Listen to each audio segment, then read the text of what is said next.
नमस्कार साथियों, मैं आपका दोस्त विष्णु कुमार आप सभी का हार्दिक स्वागत करता हूं, अभिनंदन करता हूं भारत के सबसे बड़े online education platform Rajasthan exam पे।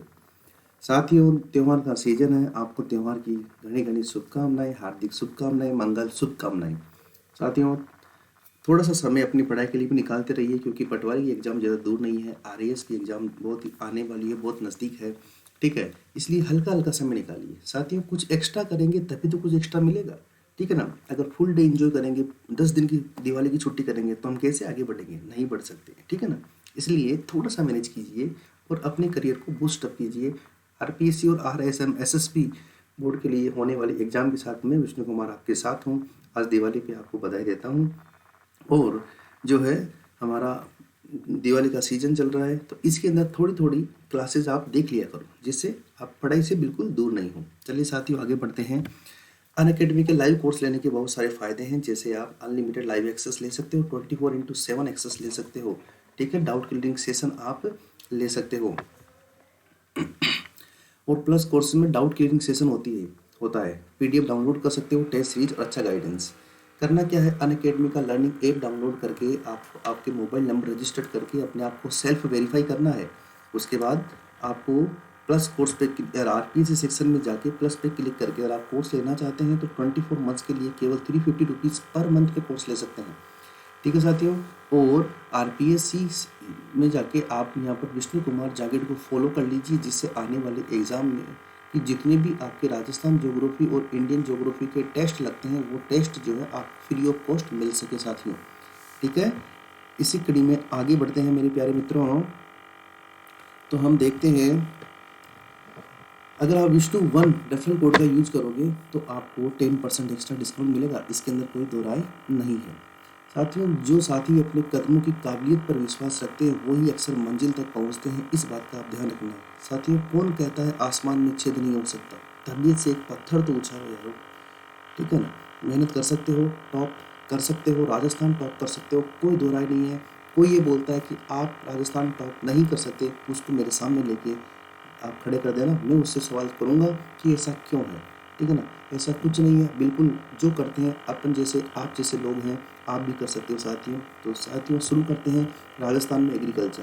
कल मैंने बताया था कि एग्रीकल्चर के अंदर बहुत सारे टॉपिक हम स्टडी करेंगे, तो उसी क्रम में आज पुनः मैं एग्रीकल्चर पार्ट 2 के साथ आपके साथ हूँ। इसे मानसून का जुआ कहते हैं, हृदय स्थल मैदानी भागों को कहते हैं।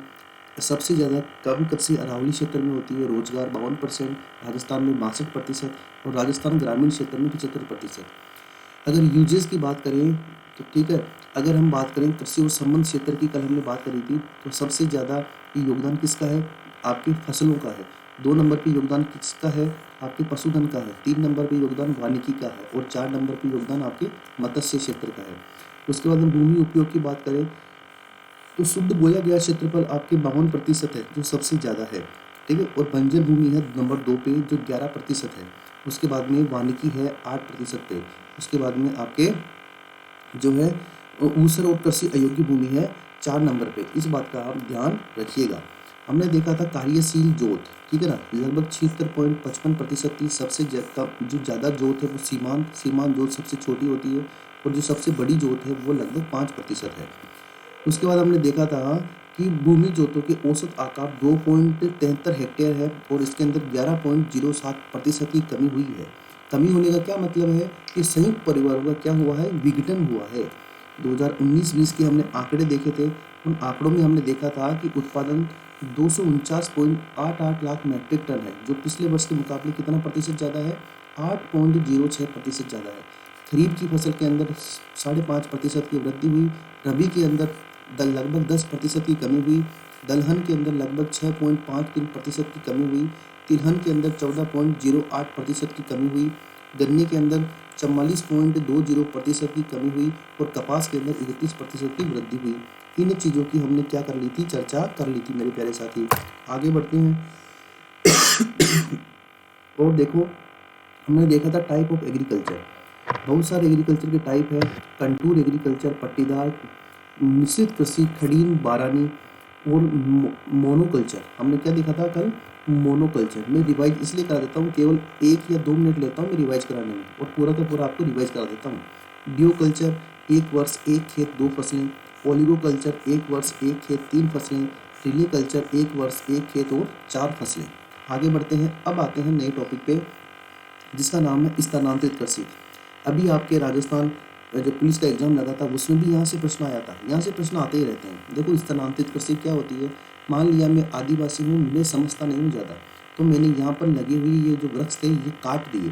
काटने के बाद यहाँ पर जो भी चीज़ें बची थी उसको जला दिया। जलाने के बाद मैंने वृक्षों को क्या किया, वृक्षों को यहाँ पर काट दिया और काटने के बाद जला दिया, ठीक है ना। बाद में यहाँ पर जो ज़मीन मिली उस ज़मीन के ऊपर मैंने क्या किया, कृषि कार्य किया। अब इस ज़मीन के ऊपर जब मैं कृषि करता हूँ तो न तो मैं इसके अंदर कोई फर्टिलाइज़र का यूज़ करता हूँ, न ही जैविक खाद का यूज़ करता हूँ।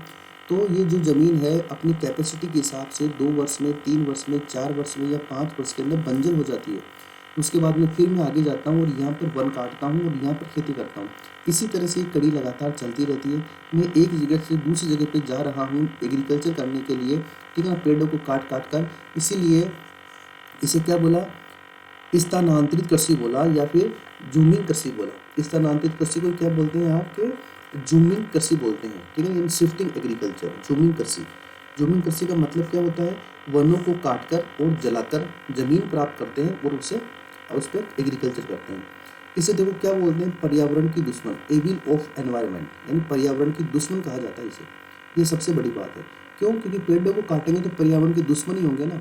जबकि राजस्थान में क्या है, सिर साटे रूख रहे तो भी सस्तो जान, यानी एक सिर के बदले अगर एक पेड़ बचता है तो भी सस्तो जान।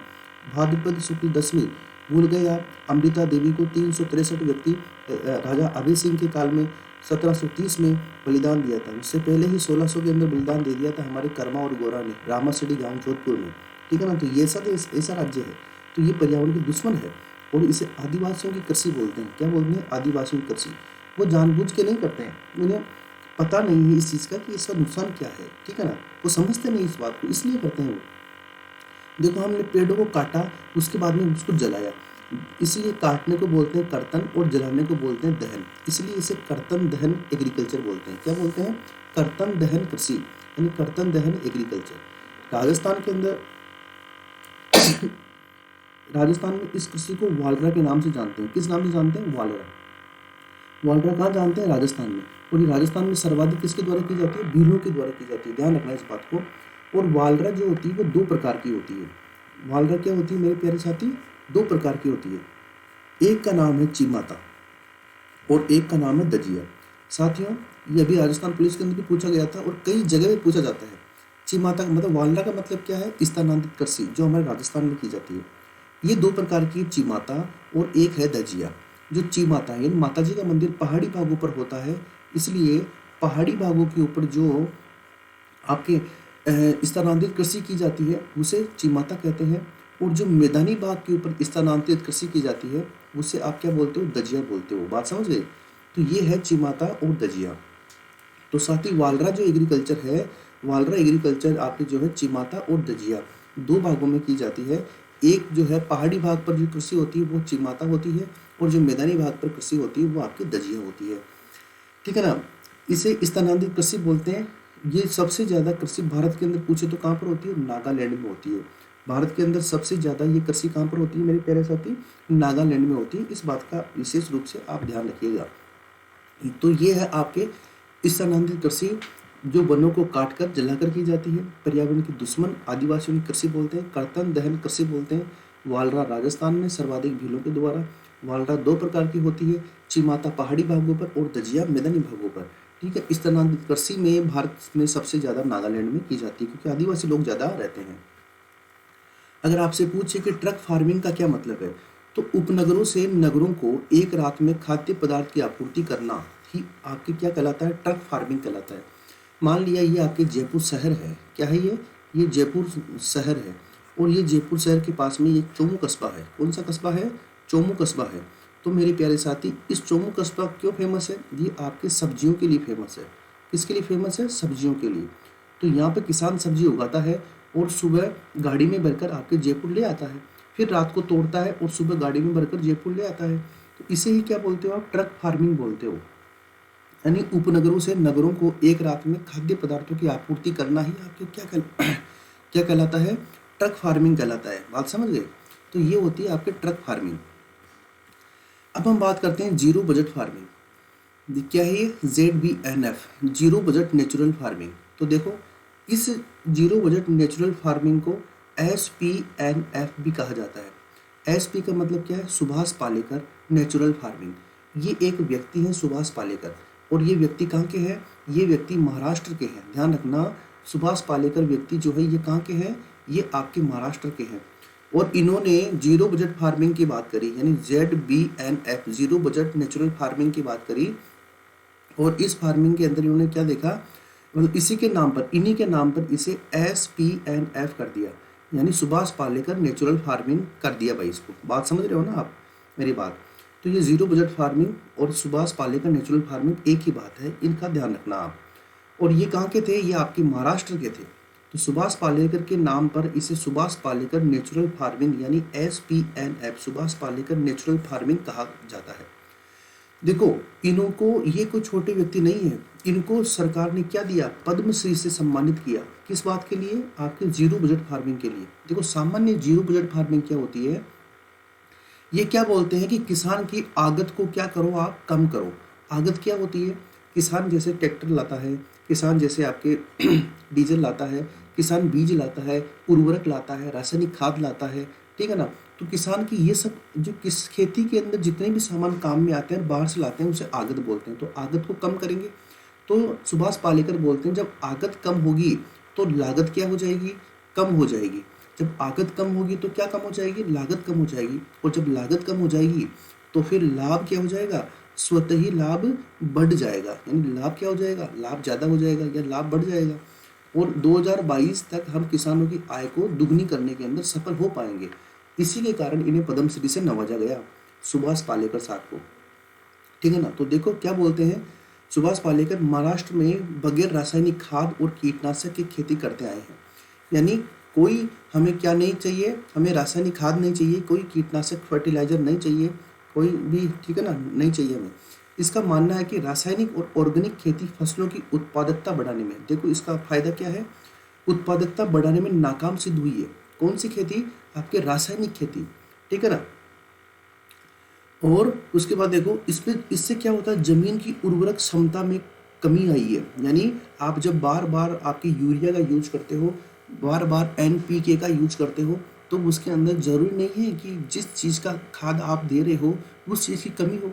अगर आप ज़्यादा खाद दोगे तो वो चीज़ क्या हो जाएगी? धीरे धीरे वह आपके जो है नेचुरल क्षमता खो देगी, और केवल किसके ऊपर डिपेंड हो जाएगी? आपकी कृषि केवल और केवल डिपेंड हो जाएगी, केवल और केवल किसके ऊपर? फर्टिलाइजर के ऊपर, जिससे जमीन की जो क्षमता है वो कम हो जाती है। और जल संसाधन सिकुड़े हैं, उससे क्या होता है? ज़्यादा आपकी किसकी आवश्यकता होती है? जल की आवश्यकता होती है, उससे जल भी ज़्यादा लगता है, और जिससे ग्लोबल वार्मिंग में भी इजाफा हुआ है। क्यों? क्योंकि मान लो 500 किलोमीटर लंबी, 500 किलोमीटर चौड़ी पट्टी के अंदर पूरा का पूरा केमिकल आप यूज करते हो, तो वहाँ पे किसानों की भी कैंसर होने लग जाता है, तो खर्चे बहुत ज़्यादा बढ़ जाते हैं। इसीलिए इस प्रकार की कृषि को क्या बोलते हैं? जीरो बजट फार्मिंग बोलते हैं। साथ ही ये टर्म आपको पता होनी चाहिए, ठीक है ना? Zero budget farming Subhash Palekar जो पद्मश्री से नवाजे गए हैं, उन्हीं के नाम पर इसे सुभाष पालेकर नेचुरल फार्मिंग कहते हैं। इसके वो कहते हैं कि आगत को कम करो जिससे लागत कम हो जाए और उसका लाभ बढ़ जाए, ठीक है ना? आगे बढ़ते हैं साथियों। नाम सुना होगा आपने ऑर्गेनिक एग्रीकल्चर यानी जैविक कृषि। जैविक कृषि भी बहुत ज़्यादा चर्चा में है। देखो, जैविक कृषि में क्या करते हैं? देखो, जीरो बजट फार्मिंग में और जैविक कृषि में क्या है? जैविक कृषि के अंदर क्या है? आपके रासायनिक खाद और कीटनाशक दवाओं का प्रयोग बिल्कुल नहीं करते हैं, उसके स्थान पर जैविक खाद का प्रयोग करते हैं, ठीक है ना? जबकि जो आपके जीरो बजट फार्मिंग है, इसके अंदर जो है बिल्कुल भी यूज नहीं करते हैं। तो देखो, रासायनिक खाद और कीटनाशक दवाओं का प्रयोग नहीं हो, बल्कि उसके स्थान पर जैविक खाद या प्राकृतिक खाद का प्रयोग हो, ये ज़्यादा महत्वपूर्ण है। जैविक खाद का या प्राकृतिक खादों का ज़्यादा प्रयोग हो। ये कृषि एक पारंपरिक विधि है, यानी जैविक कृषि कोई आज से ही नहीं कर रहे हैं हम। जैविक कृषि तो हम पहले करते आए थे। आपको पता है 1967 में हमने हरित क्रांति शुरू करी थी। क्या शुरू करी थी? हरित क्रांति। और हरित क्रांति के अंदर हमने 3 चीज़ों के ऊपर ज़्यादा फोकस किया था। एक तो आपके हाइब्रिड बीज पर, हाइब्रिड बीज। दूसरा हमने फोकस किया था किसके ऊपर? कीटनाशक पर। और तीसरा हमने फोकस किया था किस पे, सिंचाई के जो साधन है, जो इरिगेशन मीन है, उनके विस्तार पर, सिंचाई के विस्तार पर। इन 3 चीज़ों के ऊपर हमने बहुत ज़्यादा फोकस किया था मेरे प्यारे साथी। तो ये जो हाइब्रिड बीज है, इस हाइब्रिड बीज की और कीटनाशक, इसका यूज हमने कब शुरू किया, 1967 में शुरू किया। उससे पहले हम गाय के गोबर से, ठीक है ना, हम कृषि करते थे और हम एग्रीकल्चर करते थे, तो उसे जैविक कृषि बोलते थे। तो ये पारंपरिक विधि है जिसमें भूमि की उर्वरकता में सुधार होने के साथ साथ पर्यावरण प्रदूषण भी कम होता है। ये सबसे अच्छी और खास बात है कि इससे क्या होता है, आपके पर्यावरण प्रदूषण भी क्या होता है, कम होता है। जैविक कृषि पद्धतियों को अपनाने से धारणीय कृषि, ठीक है ना, यानी सस्टेनेबल एग्रीकल्चर, जैविक विविधता संरक्षण, यानी जब आप कीटनाशक का प्रयोग नहीं करते हो तो आपके खेत में गिलहरियाँ भी रहती है, सांप भी रहते हैं, ठीक है ना, और वो आपस में बायोडाइवर्सिटी बना के रखते हैं, और इन लक्ष्यों को प्राप्त किया जा सकता है। एक संस्था है जिसका नाम है international federation of organic agriculture movement, international federation of organic agriculture movement, ठीक है ना, मूवमेंट। इस संस्था के अनुसार जैविक कृषि को अपनाने वाले देशों की सूची में भारत का स्थान कौन सा है, 9वां स्थान है। और आपको मैं 2 बातें और बता दूं, भारत ने पहला जैविक राज्य घोषित किया है, जैविक राज्य। और जैविक राज्य किसे घोषित किया है, आपके सिक्किम को, यानी सिक्किम क्या है, एक जैविक राज्य बन गया है भाई, ठीक है ना। नंबर 1 बात कि सिक्किम को क्या घोषित किया है, जैविक राज्य घोषित किया है। नंबर 2, आपके राजस्थान के अंदर जो है, राजस्थान में एक आपके जैविक जिला घोषित किया है। क्या घोषित किया है, जैविक कृषि का जिला, जैविक कृषि का जिला घोषित किया है। और उस जिले का नाम क्या है, डूंगरपुर। क्या नाम है, डूंगरपुर, ठीक है ना।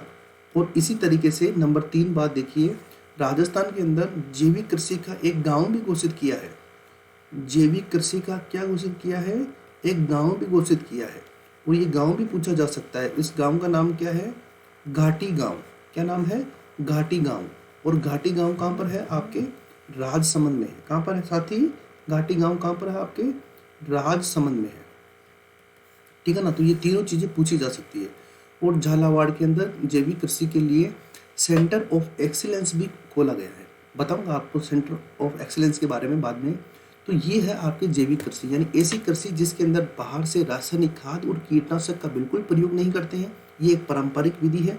इससे भूमि की उर्वरकता में सुधार होता है, पर्यावरण में सुधार होता है, लागत में कमी आती है, आगत कम होती है, और फिर आपके लाभ अपने आप ही बढ़ जाता है। ये धारणीय कृषि है जो आज भी फायदा दे रही है, आगे भी फायदा देगी। किसान को फायदा है क्योंकि लाभ बढ़ेगा, किसान का स्वास्थ्य सही रहेगा। जमीन को फायदा है कि जमीन सही रहेगी। पर्यावरण को फायदा है कि वो नेगेटिवली इफेक्ट नहीं होगा। और जो उपभोक्ता उस गेहूं के दाने को खाता है जो जैविक कृषि से उत्पन्न हुआ है, उसके अंदर कीटनाशक का प्रयोग नहीं किया गया, रासायनिक खाद का प्रयोग नहीं किया गया, इसलिए वो ज़्यादा हेल्दी है, वो ज़्यादा इम्पोर्टेंट है। तो ये सब चीज़ों में फायदेमंद है। भारत का स्थान कौन सा है, 9वां स्थान है जैविक कृषि में। जैविक राज्य कौन सा है, सिक्किम है। और राजस्थान का जैविक जिला कौन सा है, डूंगरपुर है। जैविक कृषि के लिए कौन सा गांव है राजस्थान में, घाटी गांव, ठीक है ना, जिसको पहला आपके जैविक गांव बनाया गया है, घाटी गांव राजसमंद को, ठीक है साथी। तो ये कुछ बेसिक बात थी जैविक कृषि के बारे में। ऐसे ही हम करते हैं एक समन्वित कृषि।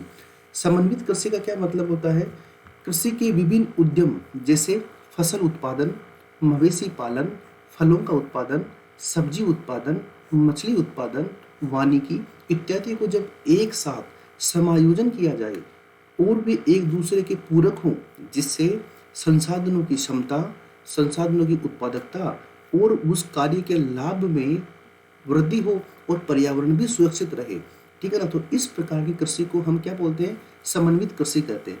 मान लो एक जगह पर 50 सेंटीमीटर वर्षा होती है, एक जगह के ऊपर आपके 150 सेंटीमीटर वर्षा होती है, ठीक है ना, और एक जगह पे आपके 250 सेंटीमीटर वर्षा होती है। तो देखो समन्वित कृषि क्या बोलती है कि यहाँ पर आप कृषि कीजिए 50 सेंटीमीटर पर, और यहाँ पर भी आप कृषि कीजिए, और यहाँ पर भी आप कृषि कीजिए, लेकिन जो आपके 50 सेंटीमीटर वाला एरिया है इसके अंदर आप पशुपालन कीजिए। क्या कीजिए, पशुपालन।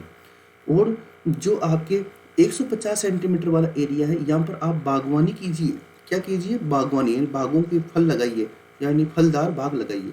और जो 250 सेंटीमीटर है इसके अंदर आप मत्स्य पालन कीजिए। क्या कीजिए? मत्स्य पालन। अब जो मत्स्य पालन है ये 50 सेंटीमीटर वर्षा वाले क्षेत्र में तो हो नहीं सकता, ये किस में हो सकता है? 250 सेंटीमीटर वर्षा वाले क्षेत्र में। इससे क्या होगा? एक तो आपकी कृषि का उत्पादन बढ़ेगा, कोई डाउट नहीं है इसके अंदर, ठीक है ना। कृषि का क्या बढ़ेगा? उत्पादन बढ़ेगा, ठीक है ना। और आपके पशु संसाधन बढ़ेंगे, जिससे दूध बढ़ेगा, मांस बढ़ेगा, अंडे बढ़ेंगे, और आपके जो है डेयरी प्रोडक्ट्स बढ़ेंगे, जिससे लाभ ज़्यादा होगा, ठीक है ना। मत्स्य पालन करेंगे तो फिशरिंग के अंदर लाभ ज़्यादा होगा, ठीक है ना। तो ये देखो, ये किस हिसाब से हुआ है? ये हुआ है आपके एरिया के हिसाब से। अगर 50 सेंटीमीटर वर्षा वाले क्षेत्र में मत्स्य पालन करेंगे तो कैसे होगा मत्स्य पालन? क्यों? पानी तो है ही नहीं। मछली के लिए पानी चाहिए ना, मछली जल की रानी है, जीवन उसका पानी है। हाथ लगाओ डर जाएगी, बाहर निकालो मर जाएगी, ठीक है ना। वापस डालते ही पानी में फिर जी जाएगी। तो ये है आपके मत्स्य पालन। इसके लिए बड़ा पानी चाहिए, पानी ज़्यादा मात्रा, और पानी वहीं पर ज़्यादा होगा जहाँ पर ज़्यादा वर्षा होती है। तो ये 50 सेंटीमीटर वर्षा, 150 सेंटीमीटर वर्षा और 250 सेंटीमीटर वर्षा का मैंने आपको क्या दिया है? एक उदाहरण दिया है।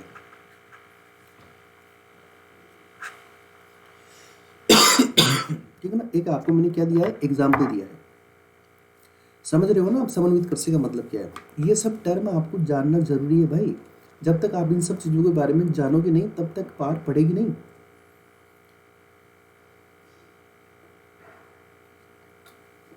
केवल और केवल गेहूं, जौ, मक्का, ज्वार, बाजरा, मटर, मूंग, मोठ, अरहर, अरंडी, तिल, गन्ना, ग्वार, सोयाबीन, ठीक है ना, सूर्यमुखी, इनके बारे में बताकर ही ये टॉपिक कंप्लीट नहीं कर सकता मैं। वो तो केवल आपको 10 मिनट में बता दूंगा मैं, लेकिन उसके पीछे बहुत सारी चीज़ें हैं, उसके आगे बहुत सारी चीज़ें हैं। उनको कौन ध्यान रखेगा? उनको मैं ध्यान रखूंगा आपके लिए, ठीक है ना। तो ये है आपके समन्वित एग्रीकल्चर, यानी समन्वित कृषि। बात समझ रहे हो ना आप मेरी बात? उसके बाद देखो, अगर हम थोड़ा और आगे बढ़े तो हम देखते हैं कि कृषि के वैज्ञानिक प्रकार। अब देखो यहीं से प्रश्न आया हुआ है भी। अगर आपसे पूछे सेरीकल्चर क्या होता है, तो रेशम कीट का उत्पादन करना। और रेशम कीट का उत्पादन अर्जुन के वृक्ष के ऊपर ज्यादा किया जाता है। किस पर? अर्जुन के वृक्ष के ऊपर आपके ज्यादा किया जाता है। और यह आपके उदयपुर जो संभाग है राजस्थान में, वहां पर ज्यादा होता है आपके क्या? सेरीकल्चर में रेशम कीट का उत्पादन। अगर आपसे पूछे कि सिल्वीकल्चर का क्या होता है, तो वनों का उत्पादन, यानी एक साथ 2, 4, 5, 10 हेक्टेयर के अंदर वन लगाना क्या कहलाता है? सिल्वीकल्चर कहलाता है। अगर आपसे पूछे एपी कल्चर क्या होता है, तो मधुमक्खी पालन एपी कल्चर कहलाता है। अब मधुमक्खी पालन करने का शौक नहीं है, उससे क्या मिलता है? हमें शहद मिलता है, और इस शहद का मार्केट में क्या करते हैं? इससे बेचान मिलते हैं, जिससे किसान का क्या मिलता है? लाभ के अंदर क्या होती है? वृद्धि होती है। बात समझ रहे हो? ऐसे ही आपसे पूछे ओलिडी कल्चर का क्या मतलब है, तो सब्जियों का उत्पादन करना। किसका उत्पादन करना? सब्जियों का उत्पादन करना आपके ओलिडी कल्चर में आता है। अगर आपसे पूछे वीटी कल्चर का क्या मतलब है, अंगूर की खेती को बढ़ावा देना वीटी कल्चर कहलाता है। किसको बढ़ावा देना? अंगूर की खेती को बढ़ावा देना। अभी ये वाला प्रश्न आपके किस में आया है? राजस्थान पुलिस में आया था। किसमें आया था मेरे प्यारे साथी? राजस्थान पुलिस के अंदर इस प्रश्न को पूछा गया है, ठीक है ना। अगर पोमोलॉजी पूछे, लॉजी का मतलब होता है अध्ययन करना, तो फलों का जो अध्ययन होता है उसे पोमोलॉजी कहा जाता है। तो देखो, सेरीकल्चर आपने देखा, सिल्वी कल्चर देखा, एपी कल्चर देखा, ओलेरी कल्चर देखा, वीटी कल्चर देखा और पोमोलॉजी देखा।